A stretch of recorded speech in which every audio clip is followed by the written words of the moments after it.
Following on from the 2013 Edelman Trust Barometer, released at the beginning of this year, Edelman has just released our latest 2013 Edelman Trust Barometer Emerging Market Supplement findings. Globally, companies headquartered in emerging market companies face significant levels of distrust in developed markets.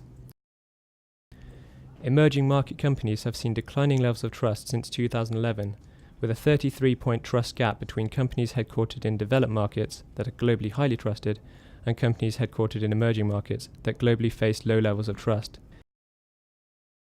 These three factors may have a significant effect on developed markets' trust in emerging market-based companies. Low brand familiarity, sensitivity about the state, and a gap in expectations versus performance on key trust-building attributes. In Indonesia, trust in business is at 77% compared to the market average of 67%. European and American-based businesses gain the highest levels of trust in Indonesia, as they do in other emerging markets. Indonesians' level of trust in Indonesian headquartered companies is at 71%, compared to 57% as the average for other emerging market-based companies operating in Indonesia.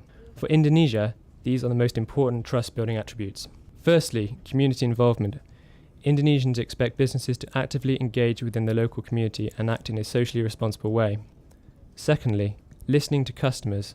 And finally, admired top leadership. In terms of the most trusted spokespeople for companies, Indonesians rank academics and experts as the most trustworthy communicators.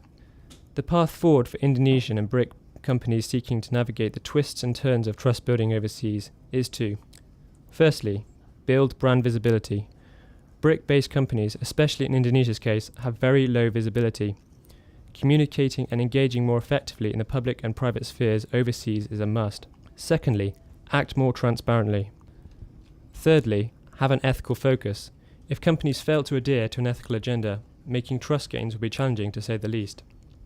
Finally, use experts and employees overseas as spokespeople, not the traditional CEO. This will be key to winning trust and consumers to brands.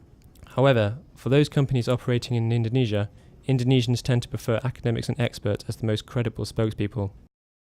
Knowing your local market and knowing how to communicate within that market is more important than ever.